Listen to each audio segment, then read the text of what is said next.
தோற்கப் போகிறோம் என்று தெரிந்து கொண்டு அவர்கள் அத்தனை சித்து விளையாட்டுகளையும் காண்பிப்பார்கள் என்பதனை அறிந்து கொண்டு இதை வைத்து பல்வேறு அரசியலை செய்வார்கள். இதில் ஒரு கால் பின்னடைவு ஏற்பட்டால் அதை வைத்தே ஒரு அரசியல் செய்வார்கள் என்பதை எல்லாம் தெரிஞ்சுக்கிட்டு தைரியமாக துணிச்சலாக அங்கே போய் நிற்கிறார் சீமான். ஈரோடு கிழக்கில் கடந்த முறை வாங்கியதை விட ஒரு ஓட்டு அதிகமாக சீமான் கூடுதலாக பெற்றாலும் அது சீமானுக்கு கிடைத்த மிகப்பெரிய வெற்றி. வாங்கிட்ட ஆளு படை சேனை மீடியா மஃபியா எல்லாம் இருக்குது. இதையெல்லாம் வைத்து நீ உன்னால் சீமானுடைய ஓட்டுலேருந்து ஒரு ஓட்டு குறைக்க முடியலன்னா தோல்வி தானே. பெரியார் மண் எனக்கூடிய சொல்லக்கூடிய ஈரோட்டில் போயிட்டு அவங்களே இந்தியில பிரச்சாரம் செய்ய அந்த ஈரோடு மண்ணில் தானங்க அவர் ஹிந்தி கிளாஸே நடத்தினாரு. அவர் வழித்தோன்றர்கள் அப்படி தானே இருப்பாங்க. அவர் தானேங்க முதல்ல ஹிந்தி படிக்க வைக்கிறதுக்கு கோச்சிங் சென்டர் ஆரம்பிக்கிறாரு அங்கே. அவர் அந்த மண்ணில் வேற என்ன பண்ணுவாங்க? இவங்க எப்பவுமே இப்படித்தான். மக்கள் கொடுக்கின்ற அங்கீகாரம், மக்கள் கொடுக்கின்ற சான்றிதழ் அப்படின்றது தான் தேர்தல் அரசியலில் என்றைக்கும் காலத்திற்கும் நிலைத்து நிற்கும். அப்படியான சான்றிதழை சீமான் பெறுவார் என்பதில் எனக்கு எந்தவித சந்தேகமும் கிடையாது. 1% வாக்குகள் அப்படின்னு இருந்த கட்சி இன்றைக்கு 8% வாக்குகள் வரைக்கும் வளர்ந்திருக்கிறது என்றால் மக்களுடைய ஏகோபித்த ஆதரவினால் தான் வளர்ந்திருக்கிறது. கூட்டணியால் வளர்ந்ததா, பணம் கொடுத்து வளர்ந்ததா? இல்லை, அப்போ மக்களுடைய ஆதரவினால் அது வளர்ந்திருக்கிறது. திமுகக்காரன் ரோடில் போகிறான்னா நீங்கள் ஏன் போகிறீங்க? பெண்கள் வெளில நடமாடக்கூடாது, பிரியாணி கடை திறந்துருக்கக்கூடாது, எதுவுமே யாருமே பாக்கெட்டில் காசு வச்சுருக்கக்கூடாது. இதெல்லாம் நீங்கள் தான் தற்காத்துக்கணும். உங்களை தப்பு உங்கள்கிட்ட தானே. திமுக கூட்டம் நடக்குதுன்னா பாதுகாப்புக்கு ஏன் பெண் காவலர்கள் அனுப்புறீங்க? அனுப்பக்கூடாது, தப்பு உங்கள் பேரில் தான். பெண் காவலர்கள் அனுப்பினா இடுப்புக்குள்ள தான் செய்வாங்க. அது திமுகவோட இயல்புங்க. பெண் காவலர் மேலே தான் தப்பு. ஆமாம், அங்கே போனால் அவன் பிக் பாக்கெட் அடிப்பான், மொபைல் எடுப்பான். இதெல்லாம் இயல்பாக நடக்கக்கூடிய விஷயம். இதெல்லாம் திமுக காரன் உரிமையாக செய்யக்கூடியதுங்க.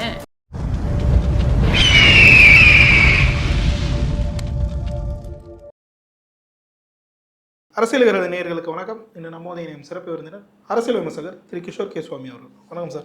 வணக்கம். எப்படி இருக்கீங்க சார்? சார், ஈரோடு கிழக்கு இடைத்தேர்தல் சீமான் ஸ்டாலின் சொல்லிட்டு களம் மாறி இருக்கு. திராவிடமா தமிழ் தேசியமான்ற ஒரு போரே போயிட்டு இருக்கு.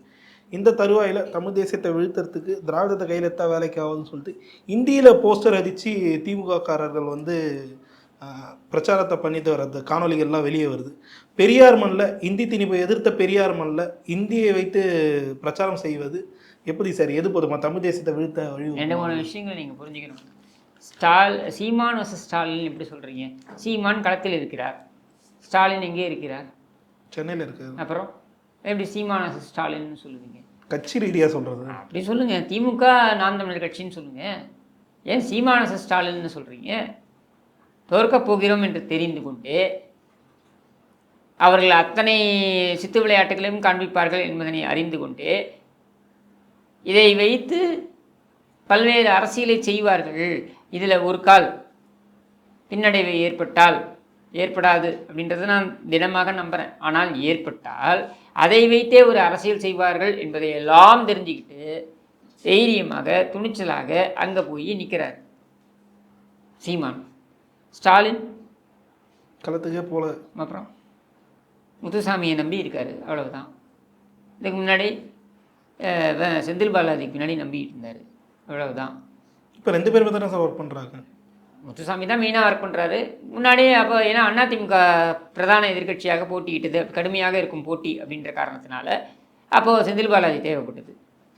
கொலுசு பாலாஜின்னு அதனால தான் அவரை அழைத்தோம். ஏன்னா வீடு வீடாக போய் கொலுசு மாட்டி விட்டுருந்தார் எல்லாருக்கும்.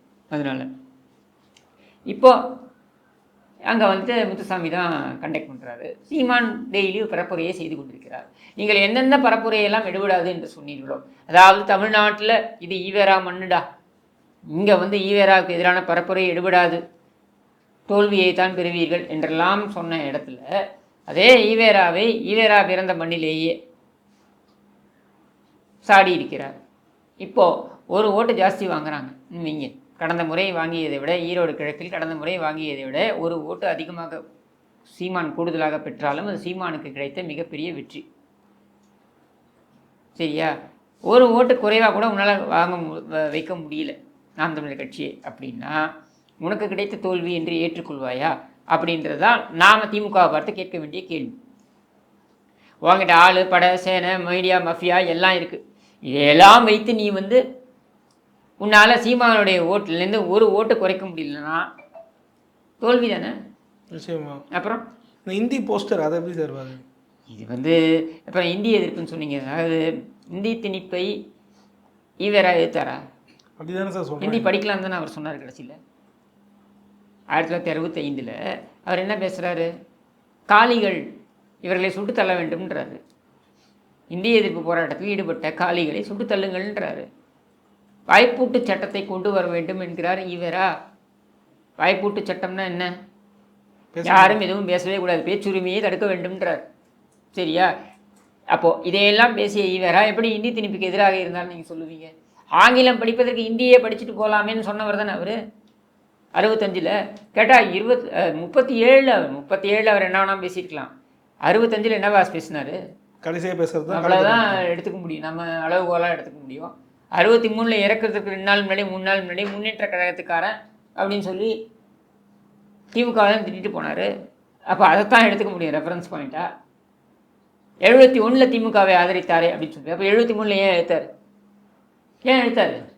இல்லை, அவரோட வரலாறு பார்த்தீங்கன்னா புத்தன சார் இருக்குது, முன்னுக்கு பின் முரணாக. எல்லாருடைய வரலாறு எடுத்திங்கனாலும் ஒரு ஆண்டில் பேசியதே அடுத்த ஆண்டு பேசாமல் கூட இருப்பாங்க, கடந்து போவாங்க. ஏன் மக்களே எடுத்துக்கோங்களேன், ஒரு முறை அதிமுகவுக்கு ஓட்டு போடுறாங்க, ஒரு முறை திமுக ஓட்டு போடுறாங்க. அதனால மக்கள் வந்து நிலைப்பாட்டை வந்து சுயநலத்துக்காக மாற்றிக்கொண்டார்கள்னு சொல்லுவீங்களா? அப்படி கிடையாது. ஒரு அரசியல் என்பது அன்றைய கால சூழலுக்கு ஏற்றார் போல மக்களுக்கு எது நன்மை என்று இருக்கிறதோ, ஏன்னா மக்கள் பிரதிநிதித்துவம் தான் தேர்தல் அரசியல். இப்போ தேர்தல் அரசியல் என்பது மக்கள் பிரதிநிதித்துவம் என்பதனை மனதில் வைத்திருப்பீர்கள் என்றால், அந்த காலத்திற்கும் சூழலுக்கும் எது மக்களுக்கு நன்மை பயக்குமோ அதை செய்வது தான் சரி, அதை ஒரு தலைவர் செய்வது தான் சரி. ஸோ நான் ஒரு தலைவர் தன் நிலைப்பாட்டை மாற்றிக்கொண்டதை நான் விமர்சிக்க போகிறதில்லை. ஆனால் என்னுடைய கேள்வி, இந்தி திணிப்பை ஈவேரா எதிர்த்தார் என்று நீங்கள் சொல்வீர்கள் என்றால், கடைசியாக அவர் அதை எதிர்க்கவில்லை அப்படின்றதான் நான் ரெக்கார்டை பார்த்து சொல்கிறேன். ஆனால் இன்னைக்கு வரைக்கும் வந்து வரலாறு பேசுறது இதுதான் பேசுறாங்க அப்படின்னு சொல்லி அவங்க பேசுறதெல்லாம் வரலாறு நீங்க எடுத்துட்டீங்கன்னா நான் என்ன பண்ண முடியும்? மொத்த தமிழ்நாடு மக்களையும் அப்படித்தானே சரியா? அதெல்லாம் ஒன்றும் கிடையாது. மொத்த தமிழக மக்கள் யார் சொன்னது? என்னைக்கு மொத்த தமிழக மக்கள் ஈவேராவை கொண்டாடினார்கள்? யாரும் கொண்டாடல. இந்தி திணிப்பை ஈவேரா எதிர்த்தாருன்னு தொடர்ச்சியா வந்து பாருங்க. இவங்க தான் பரப்புரை செய்யறாங்க. இன்னொரு 10 வருஷம் டவுன் த லைன் போனீங்கன்னா, இன்னொரு 20 வருடம் கழித்து போனீங்கன்னாக்க சிவாஜி கிருஷ்ணமூர்த்தி போன்ற ஒரு மாபெரும் தலைவர் கிடையாது. ஈவேராக்கு இணையாக ஆக்கிடுவாங்களா? தந்தை சிவாஜி கிருஷ்ணமூர்த்தின்னு கூட சொல்லுவாங்க. இப்போ அதனால சிவாஜி கிருஷ்ணமூர்த்தி பெரிய மாபெரும் தலைவர் ஆயிடுவார? சமகாலத்தில் வளர எனக்கும் உங்களுக்கு தான் தெரியும் ஆள் யாருன்னு. அந்த மாதிரி ஈவேராவுடன் சமகாலத்தில் பயணித்தவர்களை கேட்டிங்கன்னா புட்டு வைக்க போகிறான். நீங்கள் அந்த சமயத்தில் பயணித்த அண்ணாதுரை அவர்களோ, அந்த சமயத்தில் பயணித்த ராஜாஜியோ, அந்த சமயத்தில் அவருக்கு இணையாக பயணித்த மற்ற தலைவர்களோ, தோழர் ஜீவாவோ, இந்த மாதிரி நபர்கள் என்னென்ன பேசியிருக்காங்கன்றதை எடுத்து பாருங்க. அவங்க என்னென்ன பேசியிருக்காங்கன்றதை எடுத்து பார்த்தீங்கன்னாக்கா உண்மை நிலை என்னென்னு உங்களுக்கு புரியும். நிச்சயமா. ஆனால் வந்து இப்போ இப்போ என்ன கேட்டிங்கன்னா, நான் நேசிக்கின்ற, நான் வணங்குகின்றன்னு சொல்கிறத விட நான் நேசிக்கின்ற, நான் மிகவும் பாராட்டுகின்ற, புகழ்கின்ற தலைவர் அப்படின்னா புரட்சித் தலைவர் எம்ஜிஆர். இப்போ அவரை பற்றி என்கிட்ட கேட்டிங்கன்னா நான் அவரை பற்றி நல்லது தான் சொல்லுவேன். அவருக்கு இன்னொரு சைடு இருக்கும்ல, அது யாருக்கு தெரிஞ்சிருக்கும்? சமகாலத்தில் எனக்கு தெரிந்திருந்தாலும் நான் சொல்ல மாட்டேன். ஆனால் சமகாலத்தில் பழகியவர்கள் இருப்பாங்கல்ல, அவங்க சொல்லுவாங்கல்ல. அப்படி எடுத்து பாருங்க தானே சொல்கிறேன். அப்படியே எடுத்து பார்த்து நீங்கள் ஈவேராவை எடை போடுங்கள். அப்படி எடை போடும்பொழுது நீங்கள் சொல்லக்கூடிய கூற்று தவறு அப்படின்றத அவங்க சமகாலத்தில் எழுதியிருக்கிறார்கள், பதிவு செய்திருக்கிறார்கள். அதையெல்லாம் நீங்கள் எடுத்து பேச விரும்பவில்லை.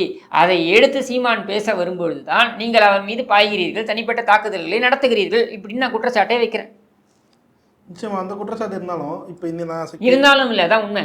சரி சார், அதுதான் உண்மைன்ற பட்சத்தில் இப்போ நான் என்ன கேட்க வரேன்னா, இப்போ இவங்களே தான் சொன்னாங்க இந்தி திணிப்பை பெரியார் எதிர்த்தா சொல்லிட்டு, பெரியார் மண் எனக்கு சொல்லக்கூடிய ஈரோட்டில் போயிட்டு அவங்களே இந்தியில வந்து பிரச்சாரம் செய்யறாங்க. அந்த ஈரோடு மண்ணில் தானங்க அவர் இந்தி கிளாஸே நடத்தினாரு. அவர் வழித்தோன்றர்கள் அப்படி தானே இருப்பாங்க. அவர் தானேங்க முதல்ல இந்தி படிக்க வைக்கிறதுக்கு பள்ளிக்கு கோச்சிங் சென்டர் ஆரம்பிக்கிறாரு அங்கே. அப்புறம் அவர் அந்த மண்ணில் வேற என்ன பண்ணுவாங்க? இவங்க எப்பவுமே இப்படித்தான். சரியா? இவங்க சொல்கிறது ஒன்று, செய்கிறது ஒன்று. இந்தி எதிர்ப்புன்னுவாங்க, பின்னால் பார்த்தீங்கன்னாக்கா இந்திக்கு என்னென்ன செய்ய வேண்டுமோ அத்தனையும் செய்வார்கள். இங்கே பார்த்தது இல்லையா, சவுகார்பேட்டையில் போய் பார்த்தீங்கன்னாக்க ஆவோஜின்னு போய் பிரச்சாரமே இந்தியில் அப்படி தான் பண்ணுவாங்க அங்கே. சரி சார், இதை தொடர்ந்து வந்து களத்துக்கே வந்து திமுக வேட்பாளர் வந்து வரதை பார்க்க முடியல. களத்து ஃபுல்லாக வந்து சீதாலட்சுமி அவர்கள் வந்து பிரச்சாரம் செய்கிறத பார்க்க முடியுது. அவங்க போராடுறாங்க. இலகுவாக நினச்சிட்டாங்களா நாம் தமிழரை? புரியல. லேசாக நினச்சிட்டாங்களா நாம் தமிழர்? லேசாக தானே இருக்குது. நீங்கள் நாம் தமிழரே லேசாக நினைக்கிறத விட்டுருக்கு. அவர் தான் முதலமைச்சர் சொல்கிறாரு, நான் நாம் தமிழர் கட்சி ஒரு இயக்கமாகவே மதிக்கலைன்ட்டு. அதனால் அதை அவங்க எப்படி நினைக்கிறாங்கன்றதை நம்ம எடுத்துக்க வேண்டாம். அவங்க மக்களே அப்படி தான் நினைப்பாங்க. ஏங்க ஓட்டு போட்ட மக்களையே அடுத்த முறை ஓட்டு போடலைன்னு சோற்றால் அடித்த பிண்டங்கள்னு சொன்னவங்க தானேங்க இவனுங்க. தானே கருணாநிதி சொன்னார், வாக்காள பெருமக்களை பார்த்து சோற்றால் அடித்த பிண்டங்கள்னு சொன்னவர்கள் தானே இவர்கள். பதிலடி கொடுத்தா அப்படி போகுது. அதனால மக்களையே அப்படி சொல்லும் பொழுது எதிர்கட்சி என்ன சொல்லுவாங்க? இவங்கள்ட்ட அங்கீகாரம் வாங்கணும்னு நம்ம ஏன் நினைக்கிறோம்? இவங்க கொடுக்குற சான்றிதழ் நமக்கு எதுக்கு? அது தேவையில்லை. அது மக்கள் கொடுக்கின்ற அங்கீகாரம், மக்கள் கொடுக்கின்ற சான்றிதழ் அப்படின்றது தான் தேர்தல் அரசியலில் என்றைக்கும் காலத்திற்கும் நிலைத்து நிற்கும். அப்படியான சான்றிதழை சீமான் பெறுவார் என்பதில் எனக்கு எந்தவித சந்தேகமும் கிடையாது. அப்படியான சான்றிதழை இதுவரையில் நாம் தமிழர் கட்சிக்கு தமிழக மக்கள் கொடுத்து வந்திருக்கிறார்கள் அப்படின்றதுலையும் வரலாறு மாற்றி பேச முடியாது. ஏன்னா எண்ணிக்கை அதுதான் காமிக்குது. Numbers cannot lie. எண்ணிக்கை பொய் சொல்ல முடியாது இல்லையா? 1% வாக்குகள் அப்படின்னு இருந்த கட்சி இன்றைக்கு 8% வாக்குகள் வரைக்கும் வளர்ந்திருக்கிறது என்றால் மக்களுடைய ஏகோபித்த ஆதரவினால் தான் வளர்ந்திருக்கிறது. கூட்டணியால் வளர்ந்ததா? இல்லை. பணம் கொடுத்து வளர்ந்ததா? இல்லை. இல்லை. அப்போ மக்களுடைய ஆதரவினால் அது வளர்ந்திருக்கிறது, அவ்வளவுதான். சார், இதை தொடர்ந்து ஈரோடு காங்கிரஸ் கமிட்டி ஒரு விஷயம் சொல்லியிருந்தாங்க. சீமான் அவர் பிரச்சாரமே செய்ய விட மாட்டோம் அப்படின்னு சொல்லிட்டு பிரச்சாரத்துக்கு ஒரு வாரத்துக்கு முன்னாடியே அந்த விஷயத்தை சொல்லியிருந்தாங்க. தற்போது பிரச்சாரமும் ஸ்டார்ட் ஆயிடுச்சு. சீமான் அவர்கள் பேச்சு மிகப்பெரிய நீங்க சொன்னது எதுங்க நடந்திருக்கு? இல்லை, கொதிச்சு எழுந்தாங்க ரோட்டிலே. இப்போ எல்லாம் எழுந்துக்கோ, கொதிச்சு எல்லாம் எழுந்துக்க வேண்டியதுதான். ஏதோ எழுந்துக்கும் போது நீ எழுந்துக்க. நான் கேட்குறது என்னன்னா, சீமான் ரோட்டிலே நடக்க முடியாதுன்னு சொன்னீங்கல்ல. ஆமாம். ரோட்டில் நடக்கலையா அவரு? நடக்கிறாரு. அப்புறம் சீமான் பிரச்சாரமே பண்ண முடியாதுன்னு சொன்னீங்கல்ல, பிரச்சாரம் பண்ணலையா? சீமான் ஈவேராவை பற்றி பேசி நடமாட முடியுமா தமிழ்நாட்டில்ன்றாரு. ஈவேரா பிறந்த இடத்துலேயே போயிட்டு ஈவேராவை கிழிச்சு தொங்க விடலையா? அப்புறம் இவ்வளவும் பண்ணதுக்கப்புறம் தொங்க வேண்டியது யார் தெரியுமா? போய் தேடுங்க. சத்தியமூர்த்தி பவன் பக்கத்தில் எங்கேயாவது தும்பப்பூ இருந்தால் போய் தூக்க மாட்ட சொல்லுங்கள் எல்லாத்தையும். ஏன் சார் அந்த அளவு சொல்லுங்கள்? வேறு என்ன சொல்கிறது? வெக்கமான இருக்கவன் செய்வான். அதை என் தொகுதியை விட்டு கொடுத்துட்டு அதை விட்டு கொடுக்குறத விடுங்க. அது நீங்கள் டெல்லியில் தேர்தலில் உங்களுக்கு பணம் வேணும், டெல்லி தேர்தல் செலவுக்கு பணம் வேணும், அதனால் நீங்கள் விட்டு கொடுத்தீங்க. சரியா?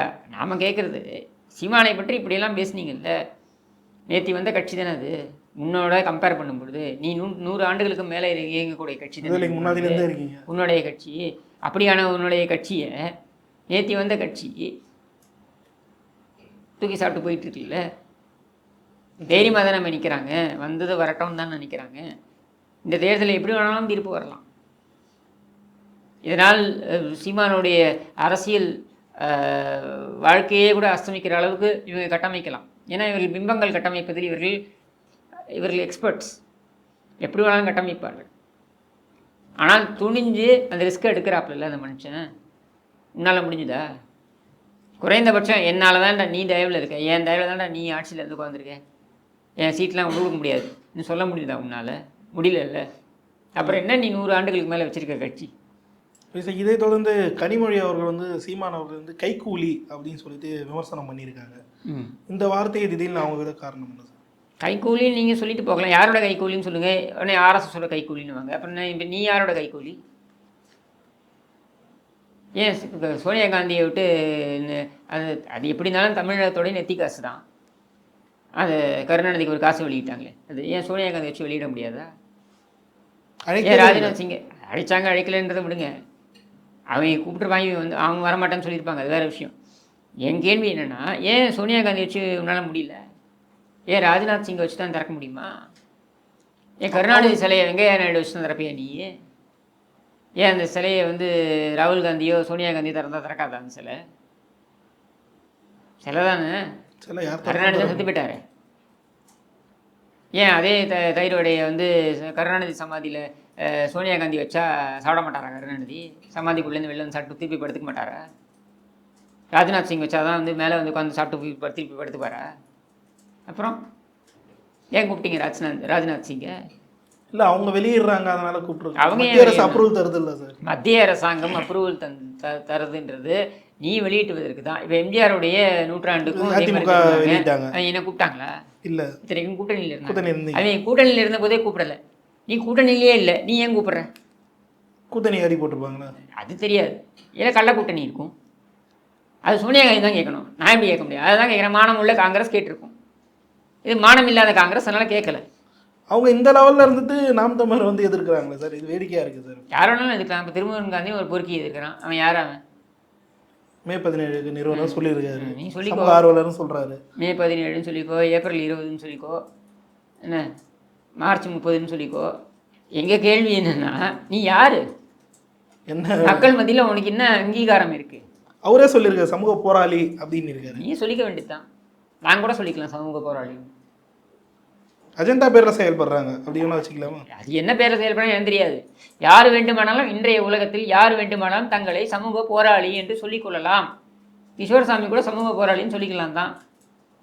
ஆனால் இந்த மொத்த மைக் இருக்கு, பேசுறது நான், சரியா, கேட்கறதுக்கு நீங்கள் இருக்கீங்க, சொல்ல வேண்டியது தான் நானும் போராளின்னு. இல்லை சார், இந்த மொத்த போராளியும் வந்து கரெக்டாக ஒருங்கிணைகிற ஒரே புள்ளின்னு பார்த்தா சீமான் அவர்கள் தான் இருக்காங்க. திமுக ஆட்சியில் நடக்கக்கூடிய எந்த பிரச்சனைகளும் வந்து அவங்க வாய் திறக்கிறதா சொல்லிட்டுனுங்க. நான் கூட போராளின்னு சொல்லிக்க வேண்டியதான். ட்விட்டரில் எனக்கு 1,80,000 பேர் ஃபாலோ பண்ணுறாங்க, சரியா? எவ்வளோ பேர் 1,80,000 பேர் என்னை ஃபாலோ பண்ணுறாங்கன்னா அப்போ நான் போராளி இல்லையா? இப்படி சொல்லிக்க வேண்டியது தான். நம்மளாம் சொல்லிக்கிறது தான். அவ்வளவுதான். நீ என்ன பெரிய சமூகத்துக்காக இப்படி பெரிய கிழிச்சி நட்டுப்பிட்டியா? ஏதாவது ஒரு விஷயத்தை நீ சாதிச்சேன்னு காமி.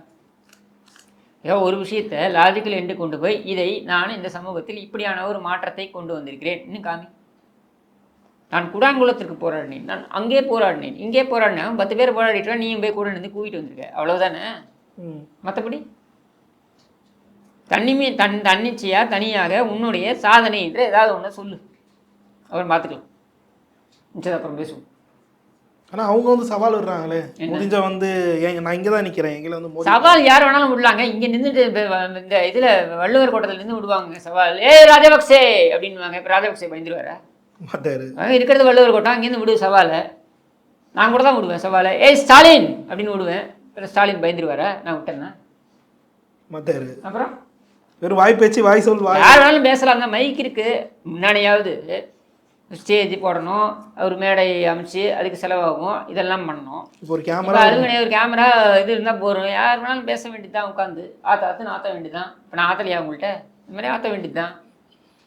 சரி சார், இதை தொடர்ந்து சமீபத்தில் ஒரு விஷயம் வந்து ஒரு வீடியோ வந்து வெளியாகி பெரிய வைரல் ஆச்சு. ஈசிஆரில் வந்து பெண்களை வந்து திமுக கொடி கட்டின கார் வந்து ஃபாலோ பண்ணி போகிற மாதிரி, அவங்க வந்து ஏதோ சிண்டலுக்கு வந்து இன்வால்வ் ஆகிற மாதிரி ஒரு விஷயம் வந்து வெளியாச்சு. இதை தொடர்ந்து அத்தனை நாள் வந்து என்ன சொல்கிறாங்கன்னா, பெண்கள் தான் வந்து அந்த காரை மோதிட்டாங்கன்னு சொல்லிட்டு மொத்த அந்த திராவிடியன் ஸ்டாக்ஸ்ன்னு சொல்லக்கூடிய ஏகப்பட்ட ஐடியில் வந்து பெண்கள் மீது தான் தவறு, அவங்க மேலே எந்த தவறும் இல்லைன்ற மாதிரி ஒரு கட்டமைப்பு மீது. திமுக காரர்கள் வந்து ரோட்டில் போகும்போது நீங்கள்லாம் ஒதுங்கி சின்ன தம்பி படம் பார்த்துருக்கீங்களே, குஷ்பு வந்து இந்த ஊருக்கு உள்ளே வருது அப்படின்னாக்கா ஊர்க்காரங்க எல்லாம் கதை சாத்திக்கணும், யாரும் பார்க்கக்கூடாது, வெளில வரக்கூடாது இல்லை. அந்த மாதிரி திமுக காரன் ரோட்டில் போகிறான்னா நீங்கள் ஏன் போகிறீங்க? பெண்கள் வெளில நடமாடக்கூடாது, பிரியாணி கடை திறந்துருக்கக்கூடாது, எதுவுமே வந்து யாருமே வந்து பாக்கெட்டில் காசு வச்சுருக்கக்கூடாது. இதெல்லாம் நீங்கள் தான் தற்காத்துக்கணும். உங்களை தப்பு உங்கள்கிட்ட தானே. திமுக கூட்டம் நடக்குதுன்னா பாதுகாப்புக்கு ஏன் பெண் காவலர்களை அனுப்புறீங்க? அனுப்பக்கூடாது, தப்பு உங்கள் பேரில் தான். பெண் காவலர்களை அனுப்பினா இடுப்புக்குள்ள தான் செய்வாங்க. அது திமுகவோட இயல்புங்க. பெண் காவலர் மேலே தான் தப்பு. ஆமாம், நீங்கள் ஏன் போகிறீங்க? ஆண் காவலர்கள் அனுப்புங்க, ஏன் பெண் காவலர்கள் அனுப்புறீங்க? ஏன்னா திமுக காரன் வந்திருக்கான்ல அங்கே. இப்போ நீங்கள் தானே ஜாக்கிரதையாக இருக்கணும், தப்பு உங்கள் பேரில் தான். இல்லை சார், இப்போ நீங்கள் திமுக காரன், இப்போ நான் எப்பவுமே நான் ஒன்று சொல்லுவேன், கருணாநிதியோட நினைவு நாள், செத்த நாள், பிறந்த நாள் இது வருது இல்லையா, இது ரெண்டும் மாற்றி மாற்றி வரும் இல்லையா. இது வரும்பொழுதுலாம் ஊர்வலமாக போகிறாங்களே, போகும்போது நம்ம மக்களே உஷாருப்பா உஷாரு, ஓரஞ்சாரம் உஷாருன்னு நம்ம சொல்லுவோம். ஏன் சொல்கிறோம்? அங்கே போனால் அவன் பிக் பாக்கெட் அடிப்பான், மொபைல் எடுப்பான், இதெல்லாம் இயல்பாக நடக்கக்கூடிய விஷயம். இதெல்லாம் திமுக காரன் உரிமையாக செய்யக்கூடியதுங்க. திமுக காரனுடைய பிறப்புரிமை இதெல்லாம், புரிஞ்சுதா? அப்படின்னும் பொழுது நாம் வந்து திமுகவோடையும் இருக்கவும் இல்லையா, திமுக காரனோடய இந்த உலகத்தில் நம்ம இயங்கணும் அப்படின்னா நாம் தான் ஜாக்கிரதையாக இருக்கணும். நாம் மொபைல் ஃபோனை வச்சுட்டு அந்த பக்கம் போகக்கூடாது. ஐ மீன் பர்ஸை பாக்கெட்டில் வச்சுக்கிட்டு நாம் போகக்கூடாது. போனோன்னா இதெல்லாம் களவு போகும். இல்லை, இந்த அண்ணா யூனிவர்சிட்டி விவகாரத்தில் அந்த பெண் வந்து விதிமுறை மீறி வெளியே வந்தாங்க, அதனால தான் இந்த மாதிரி விஷயம் நடந்ததுன்னு சொல்கிறாங்க. ஒரு பிரதான ஈசிஆர் சாலை, அதில் வந்து அதுவும் ஒரு பெண்ணாக கூட போகிற 3-4 பேர் இருக்காங்க வண்டியில். அப்படி இருக்கும்போதே திமுக கொடி கட்டின ஒரு விஷயம், திமுக கொடியை விட வேறு என்னங்க வேணும்? திருமாவளவன் சொல்கிறாருல்ல, அதாவது இப்போ ஒரு ஊரில் இன்னொரு ஊருக்கு போனோம்னாக்கா விசா பாஸ்போர்ட்னு வச்சுருக்கணும். அது மாதிரி ஒரு குற்றச்செயலில் ஈடுபடணும் அப்படின்னா திமுக கொடின்றது தான் பாஸ்போர்ட்டு. திருமாவளவன் அதை வைத்திருந்தால் நீங்கள் என்ன வேணாலும் செய்யலாம். திருமாவளவன் என்ன சொல்றாருன்னா திமுக கொடி கட்டினதுனால அவர் திமுக காரெல்லாம் இருக்க முடியாது அப்படின்னு அவர் ஒரு கண்டிப்பாக நான் திருமாவளவன் சொல்கிறத நான் ஏற்றுக்கிறேன். ஏன் சார்? திமுக கொடியை வச்சிருக்கிறதுனால அவன் வந்து தப்பு பண்ணியிருப்பான்னு சொல்ல முடியாது. அவன் தப்பு பண்ணியிருக்கான்றதுனால அவன் திமுக காரன்றதை உறுதியாக சொல்ல முடியும். ஏன்னா திமுக காரன் தப்பு பண்ணுவான். திருமாவளவன் திடீர்னு தலைமையிலேருந்து ஆரம்பித்து கடைசி ஆள் வரைக்கும் இந்த தப்பு பண்ணுறதுக்கு முழு தகுதி கொண்ட அத்தனை நபர்களும் கொண்ட கட்சி திமுக கட்சி. அதனால நான் சொல்கிறேன், திமுக கொடி இருக்கிறதுனால நான் சந்தேகப்படல, அவன் தப்பை பண்ணான்றதுனால தான் திமுக மேலே நான் சந்தேகப்படுறேன். கரெக்டு தான் திருமாவளவன் சொன்னது. அவர் ஏன் சார் இப்படி இவ்வளோ கொதிக்கிறாரு திமுக மேலே ஒரு குற்றப்பழிவு? வாங்கிய காசு போக வேண்டாமா? இல்லை சார், கொள்கைக்கான கூட்டணி தானே சார் அவங்க. அதுதான் சார். இப்போ நீங்கள் பேட்டி கொடுக்குறீங்க, நான் உங்களுக்கு பேட்டி கொடுக்குறேன். பேட்டிக்கு நீங்கள் எனக்கு ஒரு ஏதாவது சன்மானம் கொடுக்குறீங்க. நீங்கள் இந்த சன்மானத்துக்கு நான் 30 நிமிஷம் பேசி ஆக வேண்டாமா? ஏதாவது பேசணும் இல்லை? பேசாமல் இருந்தால் ஏன்டா காசை வாங்கினேன் பேச மாட்டேங்க, நீங்கள் கேட்க மாட்டீங்களா? நீங்கள் என்ன அந்த மாதிரி தான் அது. இல்லை இப்போ திருமாவளவன் வந்து இன்வால்வ் ஆகிறது, சீமான் அவர்கள் வந்து திருமாவளவனை எதிர்க்கிறது, இதெல்லாம் நாளை பின்ன வந்து இவங்க தமிழ் தேசியமாக ஒன்று நினைச்சிடக்கூடாதுன்றதுல வந்து திமுக வந்து குறிக்கோளாக தான் இருக்காங்க. ஒரு புண்ணாக்கும் கிடையாதுங்க. அவங்கள பொறுத்த வரைக்கும் திமுக எதிர்ப்பு ஓட்டு அப்படின்றது பிரியணும். அது பிரியணும்னா சீமான் பேச்சு இருக்கணும். சீமான் பேச்சு இருக்கணும், அதே சமயத்தில் சீமானை அசிங்கப்படுத்தணும். சரியா? சீமான் பேசிட்டுனா மற்ற சமூகத்தில் இருக்கக்கூடிய மற்ற அடிப்படை பிரச்சனைகள்லேருந்து திசை திருப்பணும். இதெல்லாம் ஒரே சமயத்தில் அவங்க கால்குலேட் பண்ணி பண்ணுறாங்க. அவ்வளவுதான். இதுக்கு திருமாவளவன் பயன்படுத்தப்படுகிறார், செல்வபிறந்தகை பயன்படுத்தப்படுவார், கம்யூனிஸ்ட் தலைவர்கள் பயன்படுத்தப்படுவார்கள். அவ்வளவுதான். கம்யூனிஸ்ட்டும் வந்து சைலண்டாக தான் இருக்காங்க. ஆனால் இந்த வேற விஷயம் என்ன வழி? அவங்க மூச்சு பேச்சே காணுமே சார். எந்த இப்போ நடக்கக்கூடிய எந்த விஷயம், லாஸ்ட்டாக அந்த சாம்சங் தொழிலாளர் பிரச்சனையை வந்து பேசினதும் சரி, அதுக்கப்புறம் அவங்களும் வந்து வாய் திறக்கிறது இல்லை. அடுத்த தேர்தலில் நீங்கள் தருவீங்களா காசு? நான் தர மாட்டேன். அப்புறம் யார் தராங்களோ அவங்க தான். 5 கோடி தரணும்ல அவன். அப்புறம் எப்படி பேசுவான்? அதுக்குன்னு கொள்கையை விற்று கொடுத்துருவாங்களா சார்? இல்லை கொள்கையை தூக்கி பிடிச்சுன்னு உட்காந்துருக்கான் அவன்லாம். இப்போ கொள்கையை தூக்கி பிடிச்சுன்னு வந்து அவன் அந்த ஒரு காலத்தில் கம்யூனிஸ்ட்டு எதிர்கட்சியாக இருந்ததுங்க இங்கே இந்த தமிழ்நாட்டில். கொள்கையை தூக்கி பிடிச்சிருந்தா அவன் ஏன் தேஞ்சி கட்டரும்பாக போகிறான் அவன்? அவங்க செய்யறதுக்கு காரணம் அவங்களே தான் சொல்கிறாங்க. ஆமாம், வேறு என்ன சொல்ல முடியும்? சரிங்க சார். பல்வேறு விதங்களுக்கு வந்து தெளிவாக நேரத்துக்கு நன்றி.